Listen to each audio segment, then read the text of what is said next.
Hotep, Alafia, Kamusta. Welcome to the Mind of Ro page. I am Faju Junde, Oba Draguna, Oguna Salamio.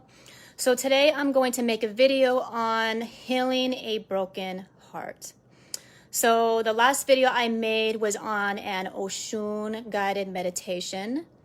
So Oshun is the Orisha, or the goddess of love. So this is actually going to go with this video because, well, it's about love in your heart. So if you need a little healing for your heart, go ahead and go check out my last video I made on the Oshun guided meditation. She will definitely help heal a broken heart. So to go see that video, you got to subscribe to my YouTube channel at Mind of Ro. I also have a TikTok, an Instagram, and a Twitter at Mind of Ro, and a Facebook at The Mind of Ro, where I do readings. So if you would like to get a reading done, go ahead and shoot me a comment or a message and set an appointment up with me, and we'll do a reading for you, okay? So, how to deal with a broken heart. We've all had our heart broken. Now, when I say a broken heart, it could be either romantic, it could be either you lost a loved one who's passed away, it could be anything from breaking up with a friend, because those suck too, losing a business, fighting with your children. It doesn't always have to be romantic. In general, our hearts get broken when we tend to lose things that we want to have in our life. So I'm going to share my personal experiences and what I have done to help me heal a broken heart. And I hope this helps you as well. Number one is the first step that I believe you should take when it comes to mending a broken heart is you really got to stop giving yourself a hard time and judging yourself. There is no such thing as anyone on this planet who has never had a broken heart. There is no such thing as a person on this planet who's never cried. There's no such thing as a person on this planet who never hurts, who never feels pain. It's part of the human experience. And the first step to healing a broken heart is really just admitting to herself and telling herself that it happens. It does. And we need to stop beating ourselves up, because something I realize a lot of time when we get our hearts broken, or we feel hurt, or we feel emotionally in pain, we beat ourselves up and we tell ourselves like, well, I'm not allowed to feel this way. Therefore, I must be stupid, or I must be weak-minded, or I must be pitiful for me to feel this pain. And you've got to stop doing that, because it makes the pain really worse. We have to admit to ourselves that we are human, and it's part of it. Our brain processes sadness for a reason, and it processes it because it's something that needs to be filtered and released. So we got to stop giving ourselves a hard time when we feel pain. It's okay sometimes. And which is going to actually go to my next step, number two, which is actually allowing yourself to feel, which is one of the most hardest things to do, because the first thing we want to do is run away from it, right? We want to say, oh, I don't want to feel sad, I don't want to feel angry, because we shame ourselves and we're like, well, I'm wrong for being angry, or I'm evil for being mad about this, I shouldn't be mad, or I'm insecure for allowing somebody or any situation like this to make me feel angry or to make me feel sad. I'm allowing this person to make me feel sad. And that's self-defeating, because you're not allowing yourself to really be one with yourself and allow yourself to really feel what's going on, because you're telling yourself to deny your true self, which is in pain sometimes.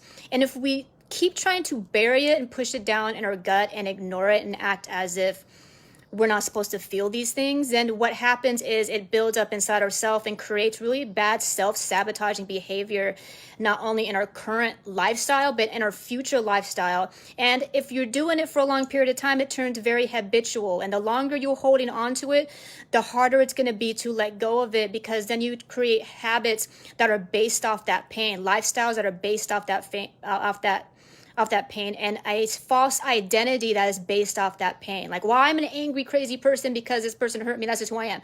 That's called a false identity by identifying with our pain. So this is why we have to allow ourselves to feel when we first feel it, or when it's coming out. Allow it to come out. Allow yourself to vent and be really open and be real with yourself. I'm not saying you have to tell the whole entire world how you feel, but sometimes we just got to tell ourselves. Sometimes we just got to let ourselves yell. Yeah, let ourselves cry. Allow yourself to cry. Allow yourself to be angry, and stop shaming yourself for it. I did get out of an abusive relationship a few years ago, and one thing that I can say that really helped me heal from that was to allow myself to just be angry for a while.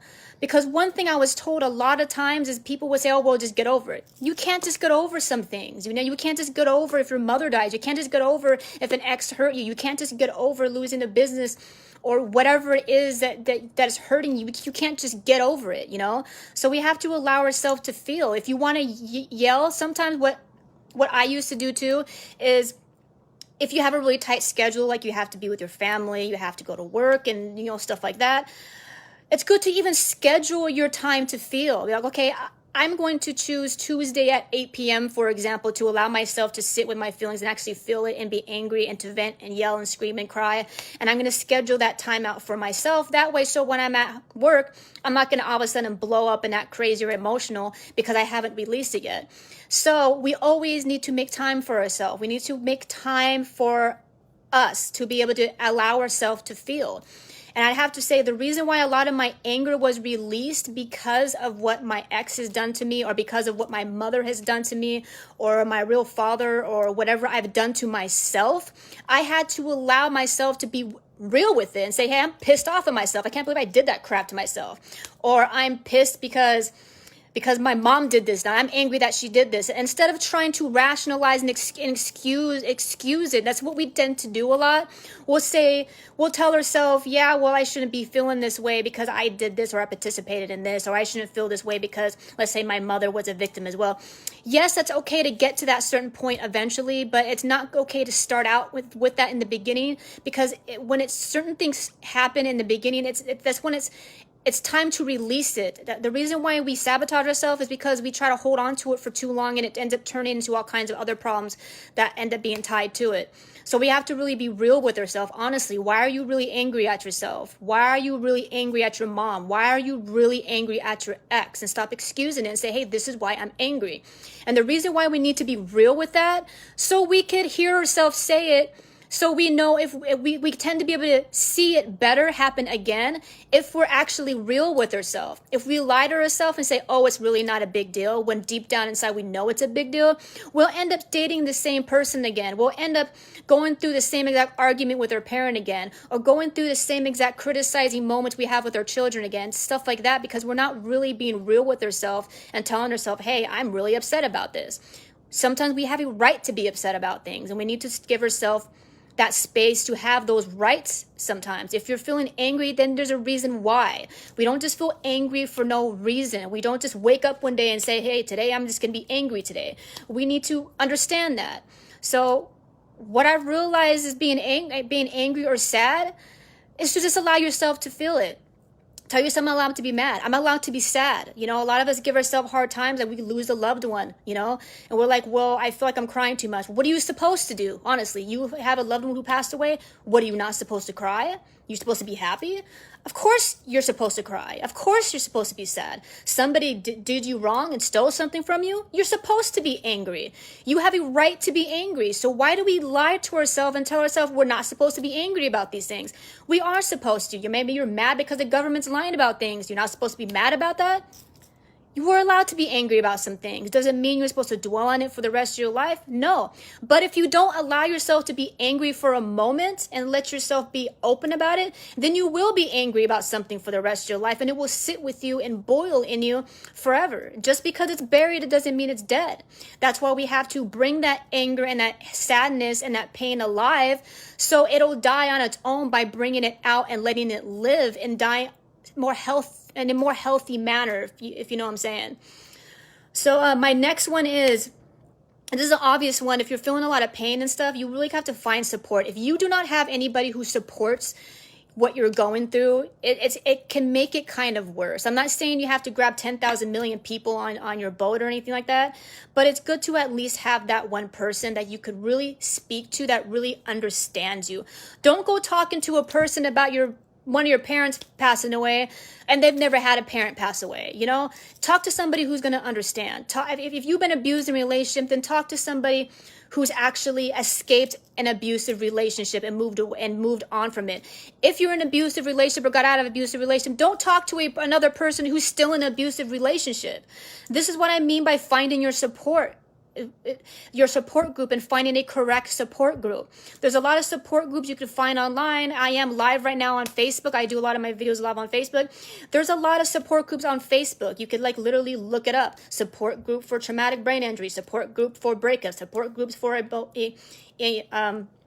depression, support group for whatever it is. It's good to get your support. And then because when we don't, we feel alone, and then we start getting depressed and we start secluding ourselves, and we start getting into this weird self-victimization mode, which is I'm alone, nobody understands me, I'm alone in this world, and I might as well just keep to myself and not talk to anybody. And then we go back to that self-defeating pattern of not releasing your emotions and fears, which is back to the other step I just talked about. And number 2, we got to find our support, and we have to find the correct support. Don't just go try to lean on, don't try to lean on somebody who's toxic, you know, don't try to lean on anybody who doesn't really understand you. You got to find out who really understands you and find that support group. We need it.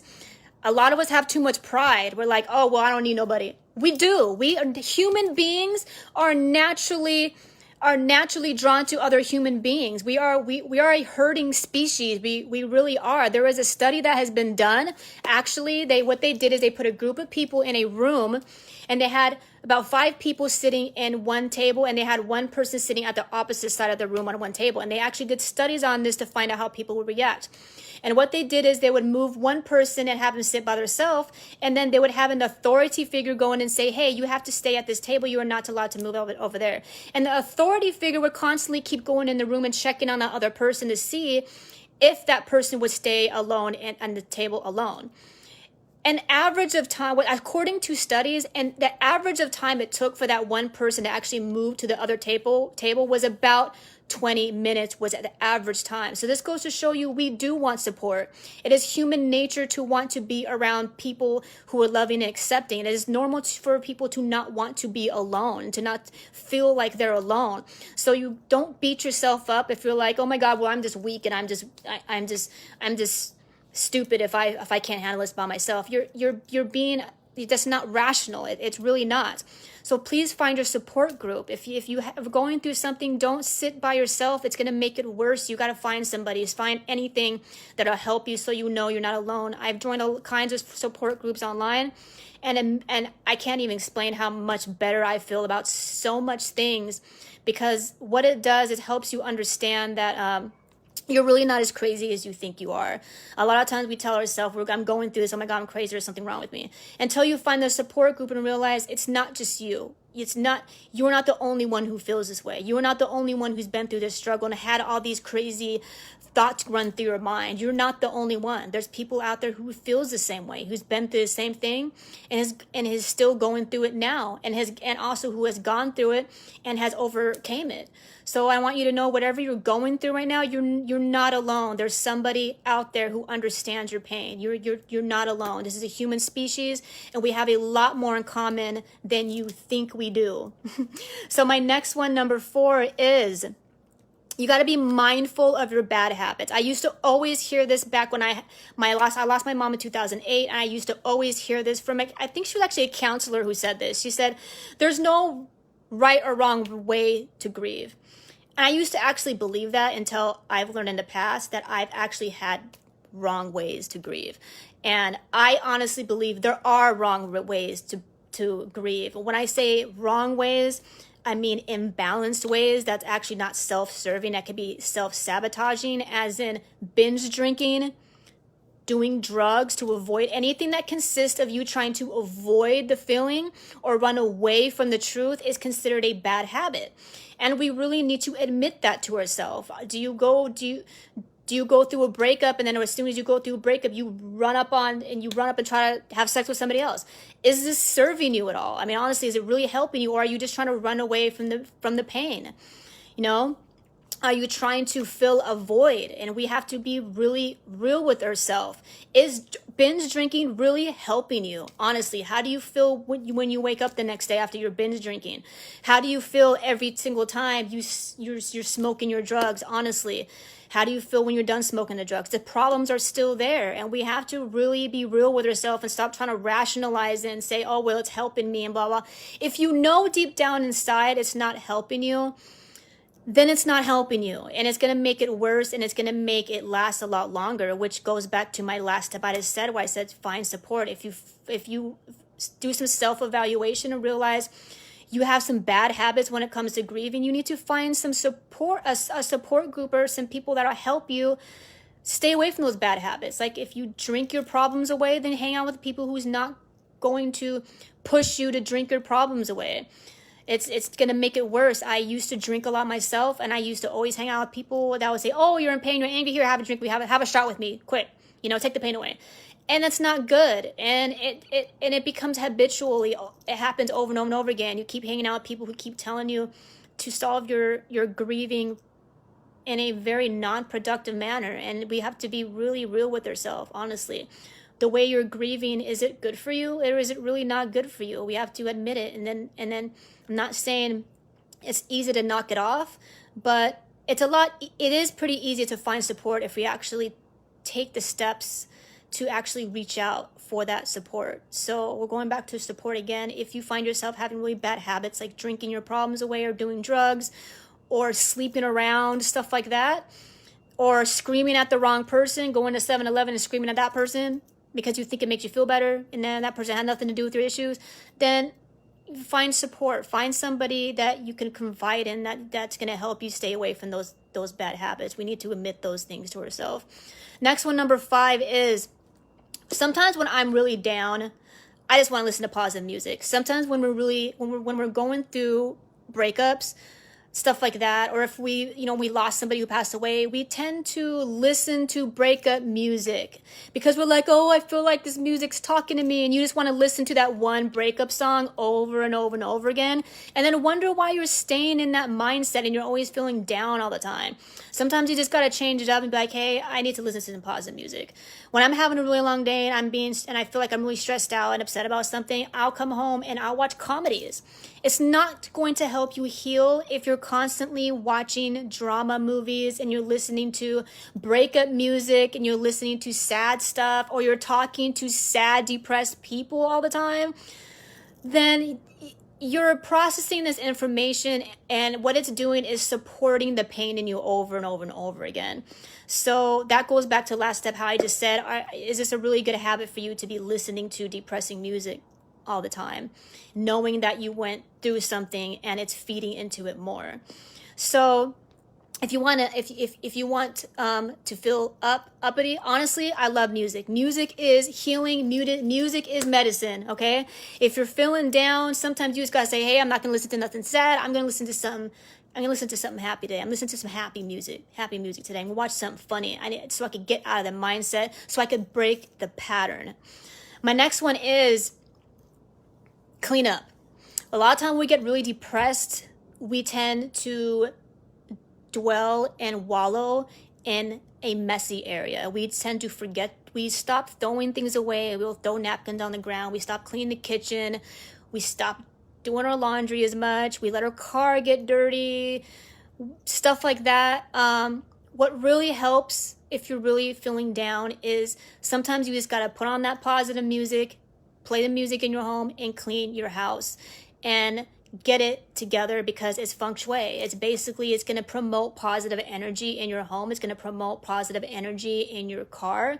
If your home and your car is constantly cluttered, you're going to subconsciously see the clutter. Even if you're trying to not pay attention, you're avoiding it, your mind will process the clutter and know that clutter is based off your pain. It's based off your self-neglect and based off the fact that you don't want to think about anything other than the pain, so you don't care. You stop caring. You start throwing crap all over the place. You're like, oh, I don't care, whatever, I'll deal with it later. And then you go into the self-pity mode, and now, woe is me, I feel sorry for myself, and I'm sad. The sadness and depression and the heaviness and stuff like that. So number 6 is clean it up. You got to get up and you got to clean it up. Clean your kitchen, clean your car, clean whatever. Trust me, even if you're really sad in the beginning, and sometimes when we're really sad, it feels like at first you're really dragging your feet. It feels like you literally have to pull yourself up, like, oh, I really don't want to do this. But once you get started doing it, what you're doing is you're promoting that energy in yourself, and your brain will actually adapt to it. And before you know it, while you're cleaning, you'll actually start to feel better. You actually start to feel more energetic. You'll be soaking in the positive music. You'll be soaking in the positive energy that's flowing through your home because you cleaned everything up. It helps a lot. That is a great step to getting out of a broken heart and healing all broken hearts, is to pick up the broken pieces that you left all over your home, in your closet, in your car, in your office, wherever it is that you are at on a regular basis. When it gets messy, it's basically your broken pieces, and you got to pick it up. You got to pick it up, and you got to clean it up. You got to throw away those things that are making you feel sad. There's no reason for it. If it's broken, throw it away. You know, if it ain't serving you, throw it away. Get rid of things. And it's because what it's doing is actually cleaning up certain parts of your mind that need to be removed. So when you're cleaning up things in your home, when you're going through this kind of stuff, and you're throwing things away that don't serve you, you're actually subconsciously doing it with your mind as well. You're actually getting rid of little bits and pieces of things that wasn't serving you before in your mind, and you're allowing it to release. So when you're cleaning, you're actually thinking of things. You're thinking of what you went through. You're thinking of what you want to do. You're thinking of, whatever project that you're on, and it makes you more creative. It gives you more clarity. It helps you notice things. It helps you be like, oh my God, why didn't I think of that before? A lot of times you'll get a lot of epiphanies even while you're cleaning, because you're literally cleaning your mind up at the same time you're cleaning your home up. So my next one is go outside, because if you're sitting in your home all the time depressed and you're sad, you're sitting in your own energy on a regular basis, and sometimes you just got to go outside. You just got to walk around and get some fresh air. I don't care how sad you are. If you step outside, it's going to make you feel a lot lighter. I'm not saying you have to be outside forever. I'm just saying, even if it's freaking freezing outside, just go outside just for a couple minutes. Don't let yourself be cooped up for too long and getting sad and depressed. You got to let yourself go outside. It really does help. It helps the fresh air, Mother Earth, Gaia, the smell of the trees, all that stuff. Walk around the beach, walk around the forest and the ocean, the rivers. Very, very healing. It's Mother Nature. It's the Orishas. They heal us. So please go out in nature. Please go outside if you're feeling depressed. Don't allow yourself to imprison yourself and lock yourself up inside. Allow yourself to go outside. The next one is to find the new you. A lot of time we go through things and we're like, oh my God, I'm so broken and it hurts so bad and blah, blah, why this, why me? And we forget to really evaluate who it really turned us into. I don't know about you, but every single time I go through a breakup, or when I lost my mother, or even when I failed at a business, I realized I came out of it a brand new person. I noticed I learned so much out of it, and if it wasn't for me to go through these certain things, then I wouldn't be the fabulous person I am today. And we just got to really look at the new us, really look in the mirror and say, man, that really sucked that I had to go through that crap. That sucked. But who am I now? Who did it turn me into? I know every single person watching this can say that you've been through some crappy crap before, and then you looked in the mirror afterwards and been like, damn, I'm never going back there again. I'm never going to do that again. And you become a better person. You become way closer to the best version of yourself. Every single time we go through something, we are just a step closer to the best version of ourselves. We are just closer to our higher purpose. We are closer to alignment. I'm not saying it's good to go through crap, but I mean, every single time you went through some, you know that it's helped you somehow, some way. You know that it's made you a better person. Or sometimes when we're in the middle of the pain, we forget that. We always think like, what's going to happen to me? What is it going to do? And blah, blah. When have you ever been through something and it didn't make you a good person? I mean, honestly, when did it not teach you something? Because when we go through things, that's what it's really meant to do, to teach us something. It helps us grow. It helps us be a better us, a better me, a better you. So evaluate that. Honestly, if you're sitting with a lot of pain, really look at yourself in the mirror and really ask, well, who did it turn me into? Who am I now? And I'm sure you could look in the mirror and be like, damn, I'm way more awesome now than I was before. And that's great. And that's sometimes the things that we just really have to focus on. Like, man, I am way more smarter now. I am way more stronger now. I am way more, I am just way more awesome now. You know what I'm saying? Like, stuff like that. We got to think about that kind of stuff. Way more educated now. Stuff like that. Next one at number 9 is, I do a lot of spiritual work and I share a lot of spiritual information. So of course, I'm going to throw this in here on this video. Number 9 is find yourself some spiritual healing. Find yourself. Go on a soul search journey for yourself. I share a lot of meditation videos. I also have a meditation on cleansing recipes for baths. If you need some aura energy healing, please look at my cleansing bath recipe video that I made. Start some meditation. Never underestimate the power of prayer and talking to a higher power and asking for clarity from something much bigger and more wiser than you. And get on a schedule, you know, tell yourself, okay, once a week. Start small. Sometimes if you're not much of a spiritual person, this is kind of new to you, start small. Do it once a week. Pray at least once a week or once a day, you know, whatever.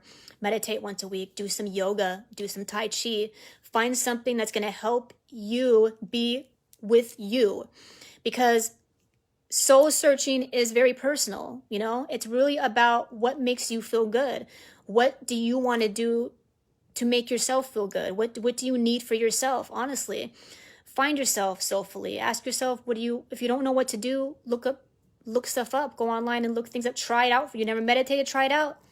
Go on YouTube and look up a guided meditation for healing a broken heart, for example. Go on there and look up yoga, you know, for beginners or something like that, you know. And or if you're a Christian, whatever you do, whatever you believe in, you know, look up prayers for this, that. You know what I'm saying? Or if you practice Ishe work, then look up Ariki for this Orisha, whatever, you know, we have the internet. We could look things up, you know, start something, you know, it's for you. It's not for anybody else, but you do it for yourself. That's what healing's all about, is actually not dwelling in the past and dwelling in the pain, but actually finding new patterns to take place of our old patterns. Instead of being stuck in depression, what can you do to get yourself out of it? Find yourself some spiritual practices.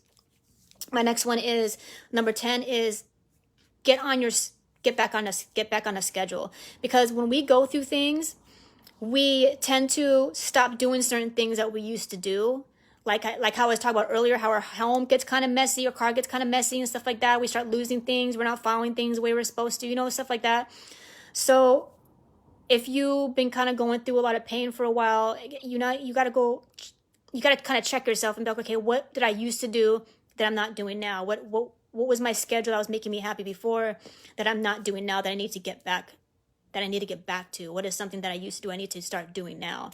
So before the pain ever happened, you got to ask yourself, what did I miss out on? What did I allow the pain to cause me to miss out on? And we got to ask ourselves that. What joyful activity did I stop doing because I was so much in pain that I just couldn't even think about it? So number 10 is to get back on your schedule. Get back on a regular schedule, because when we're in pain, we tend to fall off of it and we start moping around and dragging our feet. And it's almost like we're on autopilot. Wake up, go to work, come home, take a shower, eat. And it's the same thing over and over and over and over again.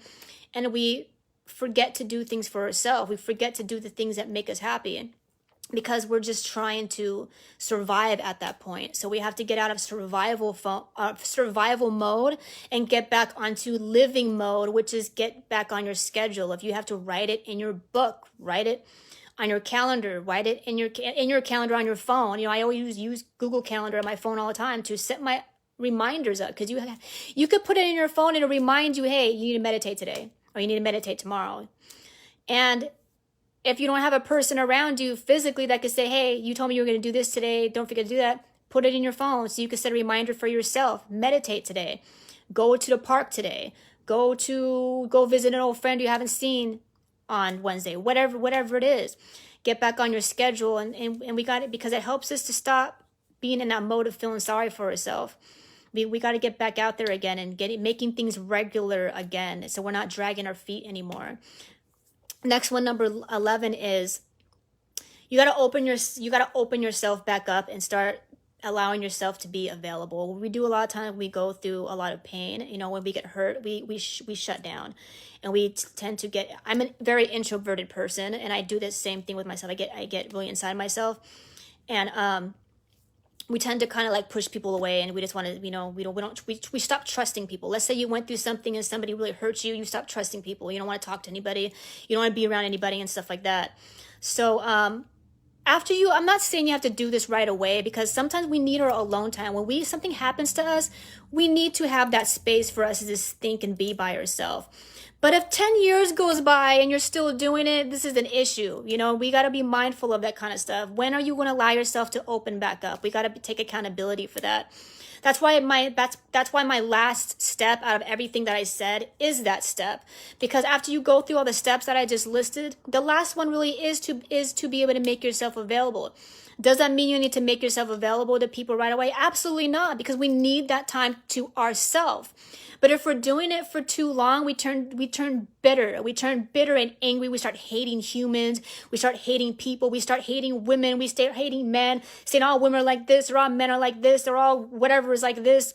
You know, and we can't sit in that bitterness. We have to eventually, you know, after we go through the healing processes, ask ourselves, when can I open back up again? When can I need to start trusting again? But like I said before, if you're not allowing yourself to heal and you're not taking these other steps prior to this one, so please take a note that this is a last step for a reason, because we can't make ourselves available to too many people right away if we haven't healed yet, because that's how we get caught up in the cycle again, being involved with toxic people, toxic relationships, toxic co-workers, toxic jobs, whatever it is, toxic habits and stuff. If we make ourselves available too early, because we're trying to fill a void. So when I say make yourself available, I'm saying make yourself available after you've taken these healing steps. Have you taken the time to actually allow yourself to feel? Have you taken the time to actually allow yourself to be with yourself? Have you actually taken the steps to heal? Or have you just ignored it and been on autopilot the whole time? Have you actually done the healing work? Honestly, after you've done all of that, then you got to ask yourself, are you ready to be available? Because we can't stay closed off forever. We can't stay secluded for a whole entire life. I know, because I've been through it. You know, I'm kind of do it nowadays, you know, honestly. So eventually we have to admit to ourselves, after the pain has gone by. I know a lot of people who go through divorces tend to really have this closed off heart, like I'm never going to trust anybody ever again. And then they tend to keep to themselves a lot, and they don't want to ever talk to anybody, and all kinds of things. And that's okay at first, but if years and years and years go by and you're still doing this, that means the healing process you're supposed to take hasn't been happening. So after a while, after, you know, a long term of pain, we really got to ask yourself, why am I not allowing myself to be available to people? Why is my heart not open to people? Why am I not able to do that? And like I said earlier, don't give yourself a hard time, because we're not supposed to feel like that right away. It takes a while. It really does. So give yourself some time. That's my last one is to just give yourself some time. Allow yourself to have that time and not feel like you have to be rushed. Anyone who feels like who's telling you have to be rushed, like you have to heal right now, you have to do it right now, is obviously a person who likes to run from their own issues too, and likes to avoid their own issues as well. So give yourself that time, which goes back to my first step, is stop giving yourself a hard time when you go through things. If it takes a year to heal, then it takes a year to heal. There's nothing wrong with that. If it takes 2 years to heal, it's okay. I would say 10 years is kind of a long time. You know, you shouldn't, it's normal. You know, we're always going to have pain. I lost my mom, you know, it's always going to be with us. Sometimes some things just never go away. You know, it just doesn't. But in time, it does get easier. It does get to the point to where we want to get it to a point to where it's no longer controlling us anymore. That's how you know you're truly taking the steps to heal, is when it's not controlling you anymore. It's not making you trigger. It's not making you seclude. It's not giving you a bunch of trust issues for you to want to hate the world and hate the human race and stuff like that. If you're feeling this way, it basically means you have some healing that needs to be done. We need to heal this part of ourselves, heal a broken heart. And it doesn't always have to consist of personal people we know. There's a lot of pain going on in regards to our history, and we've been lied about. There's a lot of pain going on towards the government. We're angry at the elite, stuff like that. These are things we need to heal on ourselves. I'm not saying to excuse bad behavior. If somebody robbed you back in the day and stole things, doesn't mean you have to say, I forgive you. That doesn't mean it's okay for you to do it. No, it's not okay. And the reason why a lot of us struggle with healing is because we lie to ourselves. We tell ourselves, well, I can't forgive this person because if I forgive this person, then I'm telling them that it's okay to behave that way. No, that's not what it is.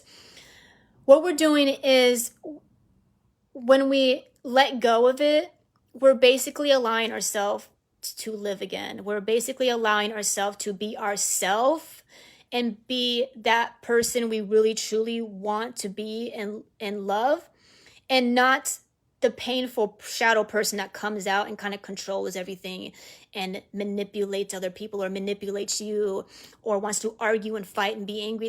That's not ours. That's not who we are. That is pain, and that's healing that needs to happen. So we got to give ourselves some time and give ourselves the time and effort to heal, to take accountability for that healing, because nobody's going to do it but you. It's not your mom's responsibility. It's not your child's responsibility.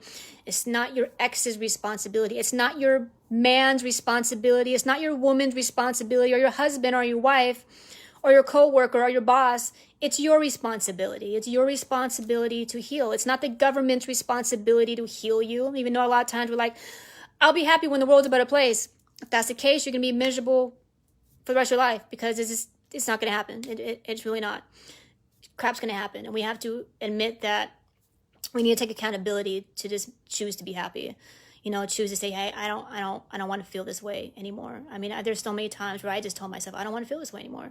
I don't want to be angry anymore. I don't want to self-sabotage anymore. I don't want to have bad relationships anymore. I don't want to fight anymore. I don't want to do this. I don't want to go through this again.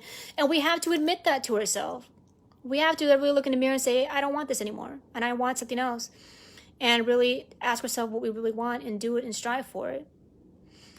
So that's all I have for you today. My next video is actually going to be on how to get your power back, because when we go through a lot of pain, we lose a lot of our power and we lose our drive to go do things. So if you feel like you lost your power because you may have given way to many other people your power, you gave your power away, and you need to get your power back, please check out my next video and subscribe to my YouTube channel at Mind of Ro. And don't forget to hit that notification bell so you can be notified whenever I have more enlightenment and wisdom to share with you. I hope all of you are having a very loving day. Uncle Jasaneb, Namaste, Odabo, peace.